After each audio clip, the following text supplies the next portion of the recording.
Happy Wednesday morning, everybody. Welcome into another day of Morning JOX.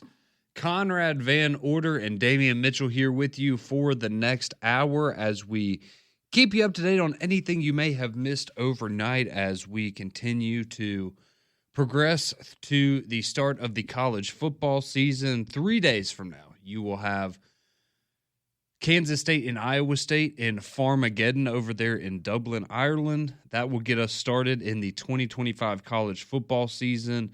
And 9 days from now, you will have Auburn taking on Baylor as we officially kick off SEC football here in the state of Alabama. That's also conveniently the same number of national titles that Auburn has now is 9. So that's I just thought that was a fun coincidence for today's show.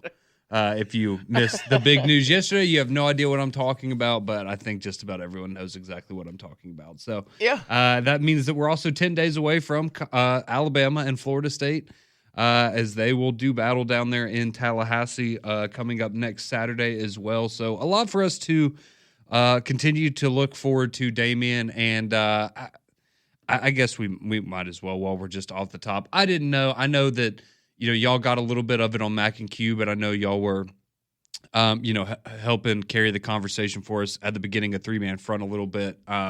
We talked about it pretty much for 4 hours yesterday on Three Man Front. So, I pretty much said my piece. I will repeat that for anybody that wasn't listening yesterday afternoon. In my opinion, as an Alabama fan, if I'm going to claim 18 national championships, I don't really feel like I'm in the business of criticizing other fan bases for whatever titles they want to claim. So as far as I'm concerned, Alabama has 18 titles because that's the number I look at it, and Auburn has 9. So if Auburn's going to go and claim 7 new ones, that's, I'd be a hypocrite for me to do anything other than say congratulations on the national championship. So that's kind of how I feel. I thought the conversation was really entertaining yesterday. A lot of you getting very fired up, a lot of you very passionate. Which is good because I think it just means a lot of you are ready for football season. But I didn't know, Damian, if you had any thoughts you wanted to share, expand upon. Nah, again, I'm not, up in arms if you're claiming titles back in, 1910, 1913, 14. I don't care. I wasn't there.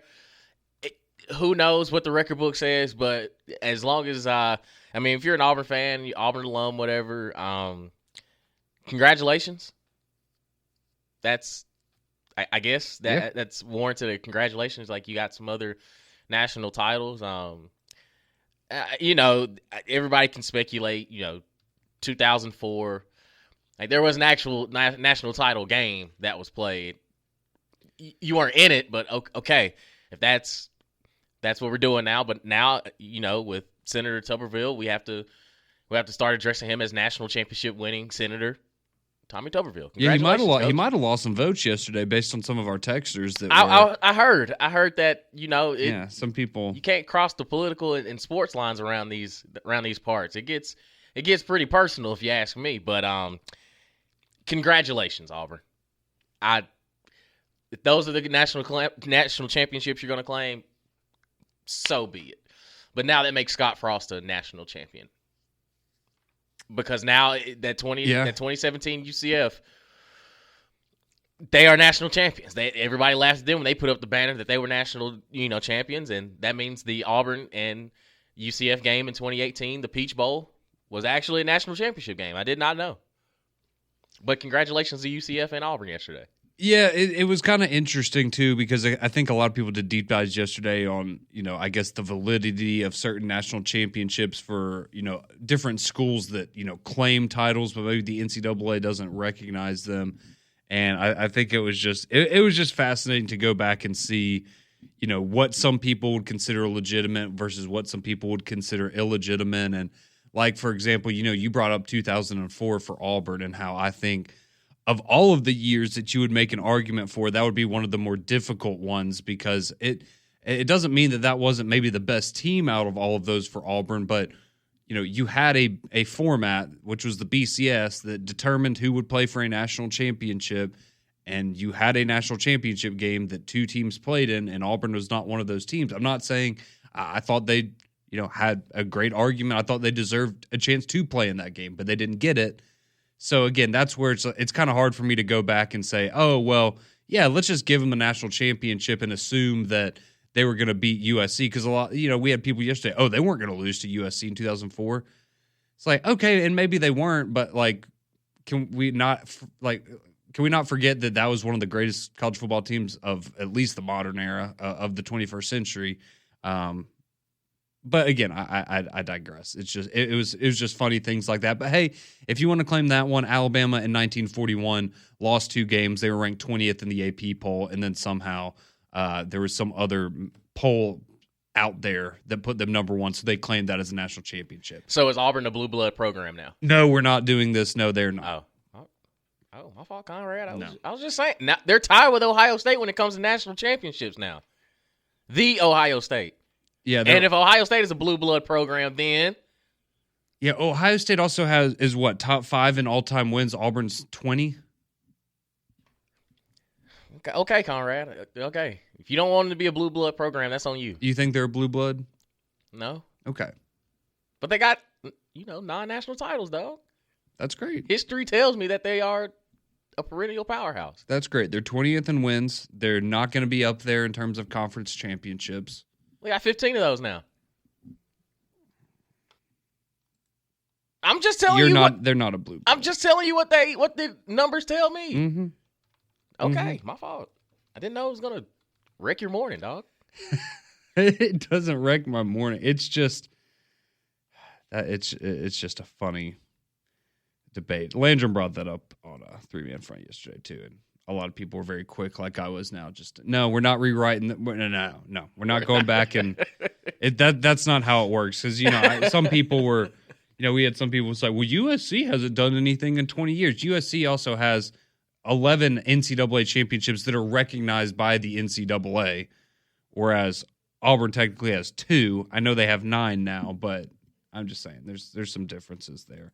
That doesn't mean that Auburn's not a great program. They are absolutely one of the best college football programs of all time, but I'm not going to put them in the blue blood conversation. And again, I think at this point, you can't – people want to change, like move the goalposts on that conversation. I feel like somebody a blue blood now, like that's not how it works. Like you either always were or you never were. Like you don't become a blue blood. You either are one or you're not. Fair. And it just is what it is. Because somebody brought up like Georgia yesterday. Do you think Georgia's a blue blood? I do not. No. I think they're like Auburn in that arena around the blue bloods, but they're not in that conversation with Alabama, Michigan, Ohio State, Notre Dame, Oklahoma, and USC, maybe Texas. That would be about it, in my opinion. But anyways, that's neither here nor there. But I know we had a lot of fun yesterday with the conversation about Auburn claiming their national champions. And so if you are choosing to recognize those, then congratulations. You are a much happier person these last couple of days. And if you're not going to recognize them, then so be it. But again, as an Alabama fan, I feel like it would be very hypocritical of me to not recognize Auburn and their 9 national championships. But Alabama, if Alabama's going to claim 18. So it is what it is. But we did have both Alabama and Auburn on the practice field yesterday. So we got to hear from Ryan Grubb, the offensive coordinator of Alabama. Not a whole lot coming out of Auburn yesterday. Seemed like another good day on the Plains, as continuing to hear good things about the running back room. Of course, Jeremiah Cobb, Omar Mabson, and Damari Alston. Damari Alston actually kind of getting some love as maybe the most complete back that they have right now in that running back room, but they certainly have a lot of opportunities. Maybe that's what Hugh Freeze meant when he said he's going to play all 3 quarterbacks. He meant all 3 running backs, because it seems like all 3 of those guys are going to play. But you just think you misquoted? You just misspoke? No, I think he said quarterbacks, but I was just trying to help some people out there. But yeah, seems like everything's going as planned there on the Plains of Auburn. Remember, on Friday, they're going to have their final scrimmage of fall camp. And, of course, with that, they're essentially going to treat it like a dress rehearsal for the Baylor game. So you're going to go through your entire game day routine. I would imagine Alabama going to do something similar as well on Saturday. But you're going to simulate like it is game day, right? You're going to wake up. You're going to go through your walkthroughs. You're going to do your pregame workouts. You're going to do your walkthroughs, all this good stuff. Eat your pregame meal together as a team and treat it. And they're going to scrimmage at night like they are simulating when they will be playing Baylor coming up in 9 days. So a lot of good stuff left to get to here as we're in the final week of fall camp. I know classes starting back for a lot of the players as well. So things getting a little bit busier, but again, you did have Alabama on the practice field as well, and we got to hear from Ryan Grubb. So we'll let you hear from Ryan Grubb. What did he have to say about the running backs? That, of course, being the big topic yesterday with Jam Miller being out. What is going to be the pecking order now for the running back room moving forward? What are some of Ryan Grubb's thoughts on individuals within that room as well? We'll tell you all of that and what we heard from Alabama's fall practice yesterday next on Morning JOX.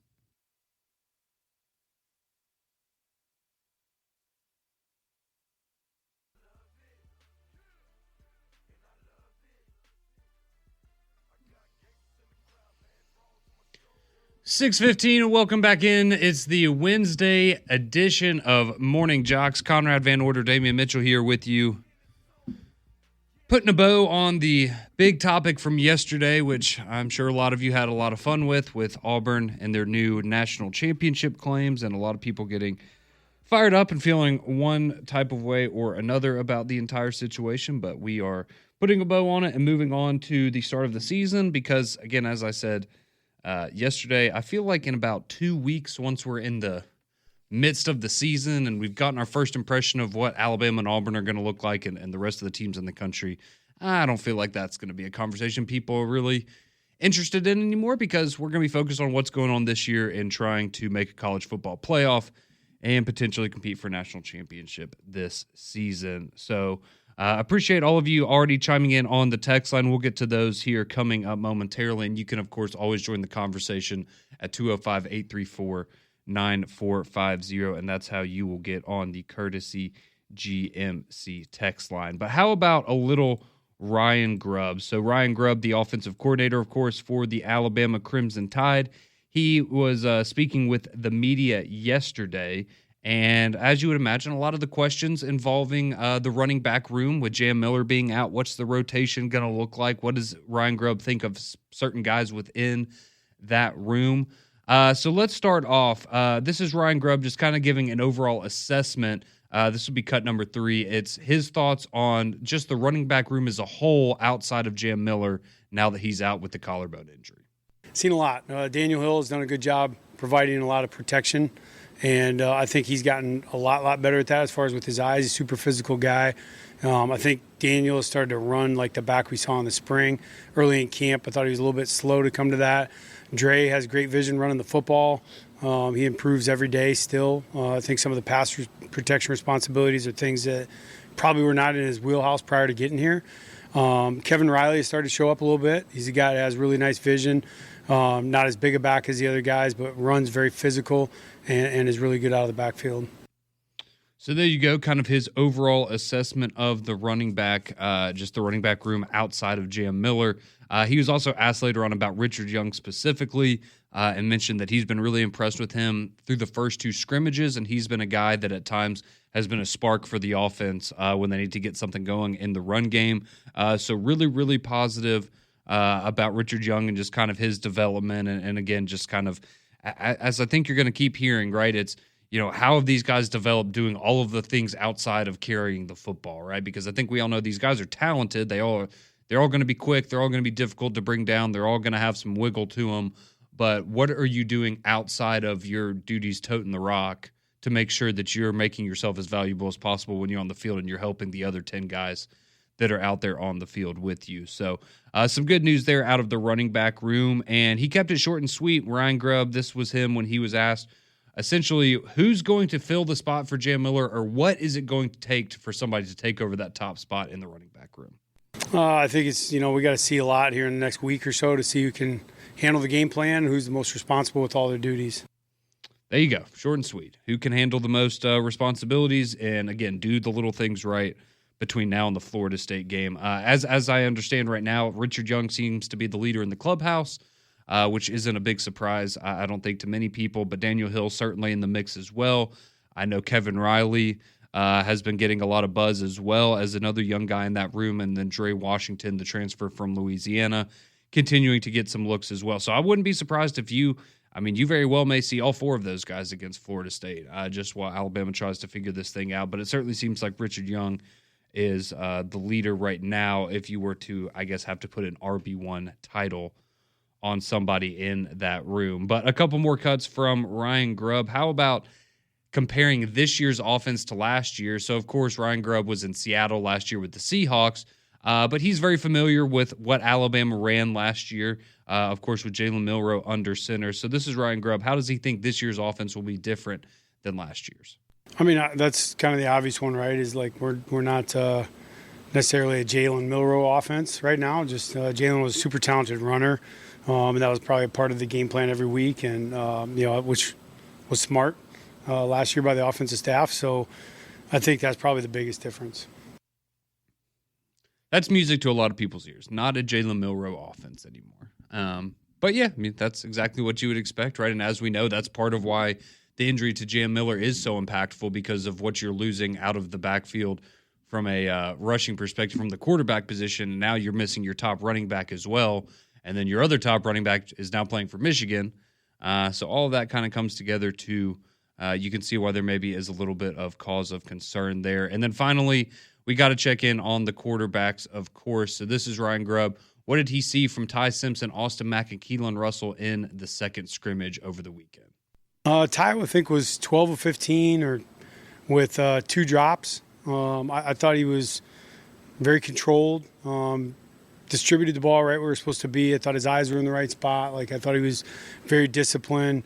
We were trying to put him in some spots in the fringe and things like that to see how he'd respond and make sure he takes care of the football, keep us in field goal range, all those things. And I thought he responded really, really well. Had calm demeanor when it was good and bad. There was a couple flows there. We started out really fast again and did a nice job, and we hit a little bit of a lull. I thought he was there to respond. Austin started really, really clean, had a really nice touchdown drive to start. Keelan was doing the same, marched down the field. We had a couple hiccups up front there that put the ball backwards a little bit, but I thought initially in the scrimmage, all 3 of the guys played really, really clean, accurate throws, pushing the ball down the field when they could, and were smart with their checkdowns. So there you go. Seems like a good report there from Ryan Grubb on the quarterbacks. As you heard him, Ty Simpson, 12 of 15 in the second scrimmage with a couple of drops. That's pretty good, and that kind of goes back to what we had heard, right? We're maybe not as explosive offensively with Ty in the game, or at least compared to what you had in the first scrimmage at times, but playing the point guard position, right? What we've talked about with Ty Simpson, what he needs to do for Alabama to be successful, get the ball out quickly, be decisive, making good decisions, and just getting the ball out to those playmakers, because we know Alabama has a bevy of those this year. So I did want to note this, a couple of notes and an update on Jam Miller. So the good news is so it was a collarbone injury, like we had been telling you, but it was a dislocated collarbone. So according to him, he did not have surgery to correct the injury, and the doctors were apparently telling him that his recovery time could be pretty fast. So fortunately, seems like maybe as far as that injury goes, right, maybe you caught a lucky break or two there, just in terms of I guess, how serious the injury is and how quickly he might be able to get back onto the football field. So again, Jam Miller confirming it's a dislocated collarbone, didn't have to have surgery, according to him, and the doctors told him his recovery could be pretty quick. So that is certainly good news for the starting running back for the Alabama Crimson Tide. But I did quickly want to throw this in there as well. This is Caden Proctor. I don't know if I know he's spoken with the media. I don't know if we've really heard a lot from him, though, or played a lot of what Caden Proctor's had to say on this show this offseason. But I thought this was interesting. So this was him after practice yesterday, and he was asked about what he thinks about the quarterbacks and really just Ty Simpson after him being named QB1 last week. And listen to this about his leadership and Ty Simpson kind of getting after it a little bit yesterday. Love that, man. You know, it didn't matter whoever the starting quarterback was. I have a really good relationship with all of them.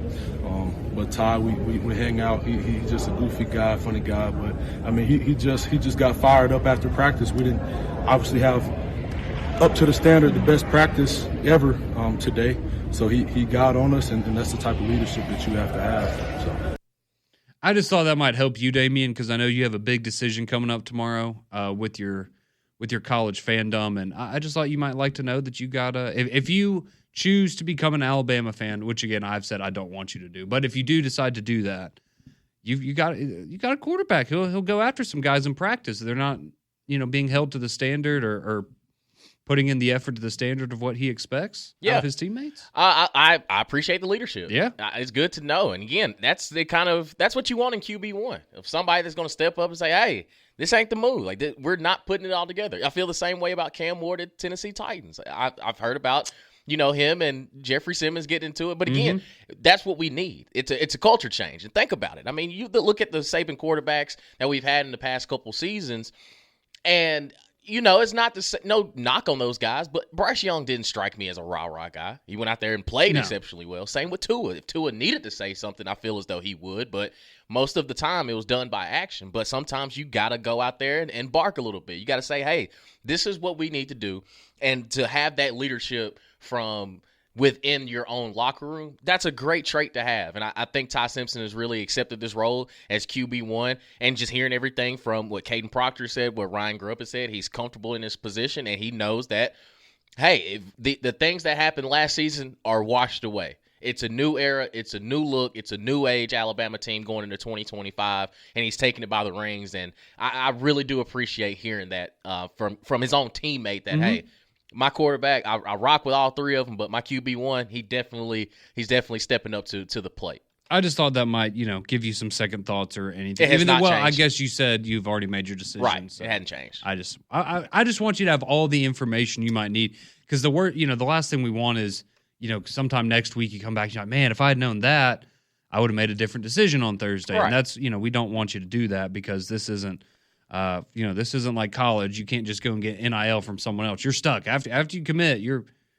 committed. Roll Tide. There's no decommitting for Damian. So that'll be a big announcement tomorrow coming out of our Jocks kickoff party there at Regents Field, is who will Damian root for in the 2025 college football season. But a couple of notes quickly from the rest of Alabama fall practice. So yesterday, when the media was able to get a look at the team, the running back rotation, again, Richard Young was first off. Then you had Daniel Hill second, Kevin Riley third, Dre Washington third, and the freshman A.K. Deere was fifth. That rotation seemed like it may have gotten mixed up a little bit at times with different drills, but at least for what they were able to see, or the main part they were able to see, that was the pecking order you had at the running backs. Of course, as I said, it looks like right now Richard Young is the favorite, I guess, to be the lead back.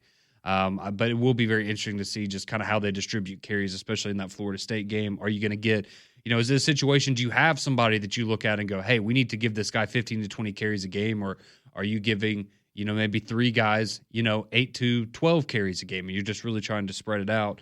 That'll certainly be something interesting to watch. But people there yesterday at practice said the defensive line had a lot of intensity in practice. They were one of the more impressive groups.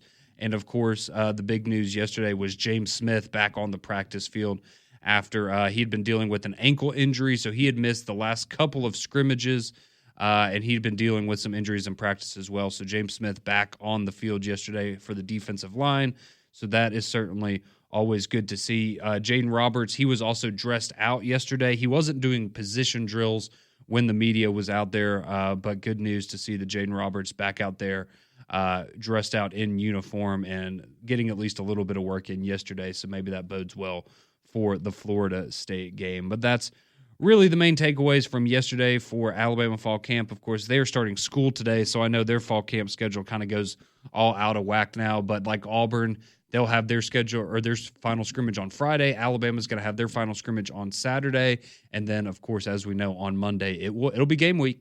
It'll be real, as you'll have Auburn getting ready to go to Waco to take on Baylor and Alabama getting ready to travel to Tallahassee to take on Florida State. So a lot left to get to in the show today. We have the SEC Media Poll. So we know we do this at SEC Media Days, and we kind of have fun with it. But how about the coaches? So the coaches have spoken, and the coaches have let you know who do they think the best players in the SEC are for the upcoming season. We'll tell you who made the SEC's all-coaches preseason team. That's coming up next here on Morning JOX.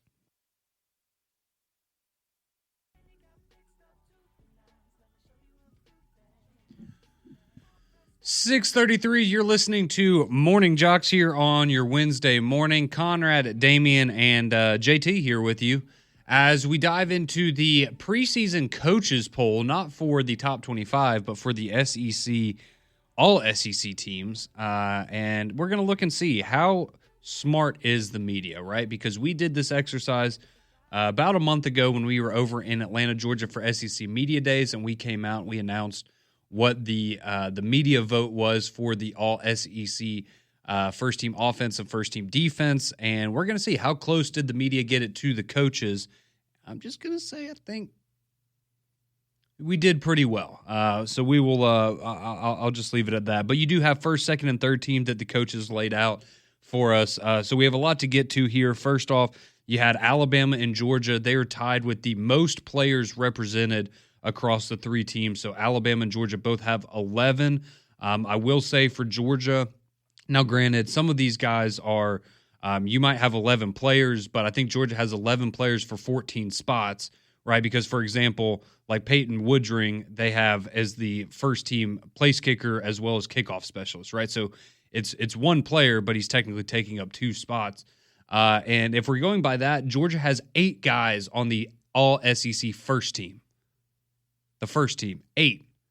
Now, half of them are special teams, but that doesn't matter because it's still the number 8. But Alabama and Georgia tied with the most there with 11. Auburn has 6 players represented. They have 2 players on the first team, just like Alabama. So we'll go through that very quickly here, and then we'll get to some of the other highlights. And Damian, you just let us know if you disagree strongly with any of these. But again, I think you're going to realize that the media, we did pretty well, all things considered. So your first team quarterback, the media vote was Lenora Sellers in Atlanta. The coaches say Garrett Nussmeier. So missed on that one a little bit, but no surprise that the LSU quarterback there, he is first team all SEC preseason according to the SEC coaches. At running back, you have Le'Veon Moss from Texas A&M. You have Quintravion Wisner from Texas. That is also how the media voted. At wide receiver, you have Ryan Williams from Alabama and Cam Coleman from Auburn. That is also how the media voted. Tight end, you're going to have Eli Stowers from Vanderbilt. No surprise there. And then on the offensive line, you got Caden Proctor from Alabama, Caden Green from Missouri, Austin Barber, Florida, DJ Campbell, Texas, Fernando Carmonia from Arkansas, and Jake Slaughter from Florida. So again, as far as the first team offense goes, the media and the coaches agreed on every position except for quarterback. So the media went Lenora Sellers, the coaches go Garrett Nussmeier. And then on the offensive line, the media had Austin Barber in there from Florida, whereas the coaches went for Fernando Carmonia from Arkansas. So 9 out of the 11, pretty good. Yep. I would say that's pretty good. Now, how about the first team defense? This one's pretty good right here. So you have on the defensive front, you're going to have Dylan Stewart from South Carolina, Colin Simmons from Texas, Keldrick Falk from Auburn, and Christian Miller from Georgia. That's how the coaches voted, and that is exactly how the media voted as well. How about at the linebacker spots? You got Anthony Hill Jr. from Texas, Whit Weeks from LSU, CJ Allen from Georgia. That would also be how the media voted. And then how about in the secondary? KJ Bolden from Georgia, Dalen Everett from Georgia, Michael Taff from Texas, and Jermod McCoy from Tennessee. That is also how the media voted. So 11 for 11 on the first team defense as it goes for the media versus the coaches poll. So that is how the coaches voted, and the media getting very, very close. So if you want to take it as the 22 starters on offense and defense, we got 20 of the 22 right as the media, at least seeing things eye to eye with how coaches see them. Yeah, we know ball. I feel like that's pretty good. Yeah. I mean, you look at the names that's on there. Okay, so some people like the North Sellers, some people like Garrett Nussmeier. I don't think necessarily you're wrong with either one. No, I don't either. I mean, offensive line, right? I mean, Yeah, if you're not Cole, right, we're all kind of splitting hairs on some of these guys, right? So I listen for the names that he said a lot, and I'm like, yep, he's good. Yeah, he certainly helped me out more than once when it comes to the offensive line debate. Because once you're getting to like number 7 or number 8, I'm like, yeah, sure. And then we have special teams, as I mentioned. It's almost all Georgia. So you have your return specialist is Barrion Brown from LSU. Every other spot is Georgia. Place kicker and kickoff specialist Peyton Woodring. Then you got long snapper Bo Gardner, you've got punter Brett Thorson, and you've got your all-purpose guy in Zachariah Branch. So a lot of Georgia there. As I mentioned again, you have 8 spots taken up by the Georgia Bulldogs on the all-SEC first team, according to the coaches. But how about some of the standouts on the second and third teams as well? Lenora Sellers is the second-team quarterback, so there you go. They just flipped that with how the media had it. But Lenora Sellers is your second-team quarterback. You got Jaden Ott from Oklahoma, second-team running back. How about your wide receivers? Eric Singleton from Auburn. This is where he shows up. He is a second-team selection for the coaches, along with Aaron Anderson from LSU and Kevin Coleman from Missouri. You've also got a pair of Alabama offensive linemen. So this is where Alabama really shows up. Alabama has 7 members on the second team. So you have Jaden Roberts and Parker Brailsford there on the offensive line. So those are your 2 Alabama participants on the offensive side. But how about on the defense? You got Tim Keenan, LT Overton, Deontay Lawson, Damani Jackson, and Keon Sabb, all on the second-team defense there, according to the coaches. So absolutely loaded up there at those spots. You've also got Harold Perkins. He made it as a second-team honoree there alongside Deontay Lawson at the linebacker spot. So a lot of love for Alabama there. But, of course, you also had Eric Singleton from Auburn making it there on the second team. And then finally on the third team, that's where Jam Miller comes in, the running back who unfortunately has the collarbone injury right now for Alabama. Your third-team quarterback, DJ Lagway from Florida. Don't think that's too big of a surprise there, but you do have a couple of offensive linemen from Auburn on the third team. You got Xavier Chaplin, who I know a lot of Auburn fans very excited about, one of the very best offensive linemen in the country, we hope. You have Connor Liu, the center, as well. He makes the third team there for Auburn defense, or on the offensive line, excuse me. And then for Alabama, your only representation on the third team is Bray Hubbard there on the in the secondary, along with Jam Miller, who is at running back, and then Alex McPherson from Auburn is the place kicker for the third team as well. So a little bit of Auburn and Alabama love there. Again, if you're just now joining us, Alabama tied with Georgia for the most players represented with 11 overall. Auburn had 6, and both Alabama and Auburn had 2 first-teamers to go along with it. So just interesting to see how the coaches kind of view things, because, I mean, we kind of view them as having a pretty good idea, because let's be honest, even if they're not maybe intimately familiar with a lot of these guys, they probably tried to recruit 90% of them, so they have at least a baseline of familiarity with their skill set and what kind of a player they are. But yeah, pretty good for the SEC, as the coaches and the media in very close agreement on who they think the standout players will be in the conference for the upcoming season. But we have some text to get to. Your thoughts have been rolling in this morning. Some of you still chiming in on Auburn and claiming the national champions. We have somebody that just texted in and said, y'all are all wrong, I guess, talking about the coaches and the media. It says Taylon Green's going to win the Heisman this year. Just randomly. Somebody just felt the need to. Taylon Green? That is what this says right here. Y'all are all wrong. Taylon Green is your Heisman. Hey, listen, I think Taylon Green is spectacular, but Heisman? That is Hey, Bobby P, he also coached Lamar Jackson now, so it's in there. But you hate Sam Pittman though, so like I get it. Like what? You can't stand Arkansas. I love Sam Pittman. Ever since you and Hugh Freeze had that cup of coffee there at the bar, like you've I mean, even going into SEC media days, you hated Arkansas. There's a lot of things you could say that I would entertain and just go along with and say, oh, yeah, Conrad hates that guy. Sam Pittman is not one of those people. I love Sam Pittman.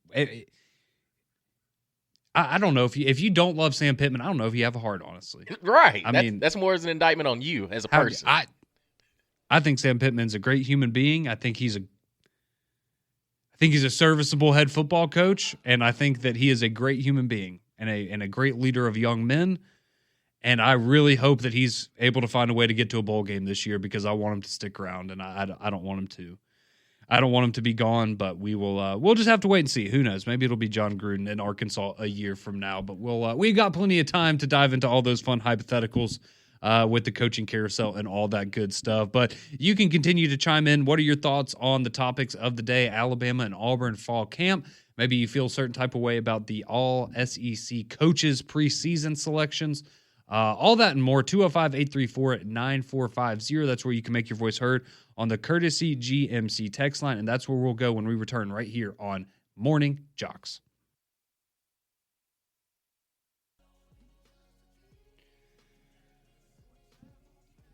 Oh, a few more moments here on Morning Jocks. Conrad Van Order, Damian Mitchell alongside you as we'll take you up to 7 o'clock, and then McElroy and Kublick in the morning will take over where they will continue the college football conversation. But do want to give you a heads up, something coming up later today. So at 1 o'clock, so in just about 6 hours, a little over 6 hours from now on Three Man Front, we're going to have Daryl Moose Johnston on the program. As if you've been keeping up with everything going on with the Birmingham Stallions and this recent push that we've seen from the fan base to try to sell 5,000 season ticket deposits this week, my social media has been absolutely flooded with a bunch of you out there who are sending in screenshots of, hey, I bought 3 season ticket packages because I'm trying to save the Stallions, or me and all of my buddies, we all pitched in and we all got our own season ticket packages. And so we're doing our part to contribute. All these wonderful things. I know a lot of you are very anxious about what the future holds for the Birmingham Stallions. And, does this season ticket push, is it going to ultimately even make that much of a difference? Is it going to potentially save the team and keep them here in Birmingham? So we'll have Daryl Moose Johnston of the UFL. He'll be on with us at 1 o'clock on Three Man Front to hopefully give us some clarity on what the decision is going to be on the Stallions, what the future may hold, if, should we be getting excited for next season and hopefully a bounce back to another UFL championship for the Stallions, or, is the writing kind of on the wall? And, it's unfortunate, but it looks like maybe the Stallions are going to be heading out of Birmingham. So we'll see what he has to say, if he can offer us any clarity on the situation. But I know, Damian, a lot of people on social media, and we've had a lot of texts, a lot of calls, things like that, of people just looking for answers. And so hopefully we're able to bring some of those to you today at 1 o'clock. Yeah, I just want transparency. Yep. At this point, we need brutal honesty of what exactly is going on. Secondly, how did we get to this point? Because now, if you giving us such a short amount of time to get 5,000 tickets, you're basically saying we just need it in a week. And it's like, wait a minute. Can we spread this out? Can we have a checkpoint and then kind of move forward as we get closer and closer to the season? But yeah, Moose is going to have to. I'm assuming that Pat and Landrum, they're gonna hit him with some questions like, hey, us down here in Birmingham, we need to figure it out, because you can't tell us that taking us out of the market is not going to affect the rest of the league, because we watch it. Now, are we there? So be it. I understand. But as far as television goes, we are going to watch UFL football. Mm-hmm. We dominate. It wasn't even close. So there's kind of a catch-22 on both sides. We need to know exactly how do we get to this point, and if attendance is it the end-all, be-all, or how big of a percentage is that towards the bottom line of what keeps the UFL afloat? Absolutely. So, yeah, like Damian said, you hit the nail on the head, right? In terms of TV viewership, it doesn't get better than Birmingham for the UFL, and hopefully they recognize that. But we will see at 1 o'clock, so you can tune in for that later today, as we will talk with Daryl Moose Johnston on Three Man Front coming up at 1 o'clock today. But let's go to the Courtesy GMC text line. That's where we'll close out this show today, and we appreciate all of your great texts each and every morning here on the show. And we will start with Bammer Abroad. So we have someone texting in from, I guess, the UK, based on what the flag symbol is here next to the phone number. But they chime in. They ask, any word on if Auburn will be claiming any more equestrian or swimming national championships? Well, they've got enough of those. All right. you don't need to claim more when you've already got a trophy case full of them. Right. we talking about football. It's football season. Maybe another Final Four or something. I don't know. Let's see. We have another text. Oh, Bennett from Birmingham. Here we go. Our buddy Bennett, he chimes in. He says, kind of random, but I think the Baylor game is the defining game of Auburn's season. If Auburn wins, we could go 9-3 or 10-2. But if Auburn loses, I don't see us going any better than 6-6. Bennett, do not jump off the ship if you lose week 1, man. It's a long football season, brother. It's a long season, man. If you lose to Baylor and win the rest of the SEC games you're going to Atlanta. He's saying that's not happening, though, Damian. If you can't beat Baylor, you can't beat anybody. No. You might lose to Kentucky if you lose to Baylor. Man, you need to worry about Vanderbilt, bro. This is, the fourth time you're going against Diego Pavia if you're Hugh Freeze? You got to find a way to get him. Oh, that is a real concern. Yeah. I mean, for Alabama and Auburn, if we're being completely honest this year. But, all right, so Bennett, he's saying, hey, if Auburn can win that season opener, it's going to be a magical season. But if they lose, man, I mean, if they go 6-6, I don't think Hugh Freeze is here next year. So that's, whoo. Poor Bennett, man. I know it, man. He's locked in. Yeah, I know. We're going to have to hear from you on the Monday after that Baylor game now just to see what the reaction is. Let's see. Someone says, Conrad, why don't you want your boy to be a Bama fan? He would be a great addition to the Bama family. And it's not, look, it's nothing against Damian personally. It's just, if Alabama's one of those things where it's like, I mean, I guess I could be an Alabama fan, but then don't be an Alabama fan. Like, it just needs to be that is the fan. You want to be an Alabama fan beyond a shadow of a doubt. The other teams were never even in serious consideration. Otherwise, no. Good. So it's like being kind of pregnant. It's either you are or you ain't. I guess, yeah. So I can't just kind of be an Alabama fan. It's either I can't just do it for a season and just say, like, I'll check back next year. No. Oh, so it's lifelong commitment. Yeah, it's a blood pact. Yeah, there's a whole thing we'll have to do tomorrow. If you pick Alabama, don't worry. We got it taken care of. We've got to prepare just in case. But that's my whole thing. Nothing against Damian. I want Damian to root for whoever he wants to. And if he picks Alabama, then so be it. And I'll be very happy for him. But Alabama's not an afterthought, right? Alabama is they're the wife. They're not the side piece. They're the main squeeze. Eric in Adamsville, he chimes in. Says, with Netflix doing their popular series on quarterbacks and receivers, what series would you like to see next? I would like to see running back so we could get Derrick Henry, Alvin Kamara, Jahmyr Gibbs, Saquon Barkley, and some other guys potentially. Yeah, I think that'd be cool. Absolutely. Because, I'm a big fan of the quarterback and the receiver show on Netflix. Let's see. Lee J chimes in and says, good morning, fellas. I'm not really clear on the years, but did Cole Kubelik win a natty yesterday? He did not. He did not. He was right.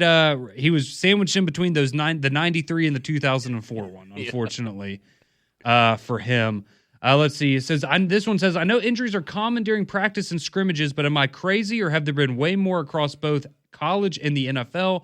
I feel like this year there's been more top-tier players getting injured in practice than any I can recollect recently. I don't really feel like it's been that many, to be honest with you. Yeah. Outside of Jam Miller, there hadn't been like one, especially here in the SEC, that's just a big-time injury. A couple nicks and knacks, but nothing too major. Yeah, and like Lagway, that was, that's kind of been around, so it is what it is. But we appreciate you joining us. We'll be back tomorrow at 6. McElroy and Kubelik in the morning. They are next.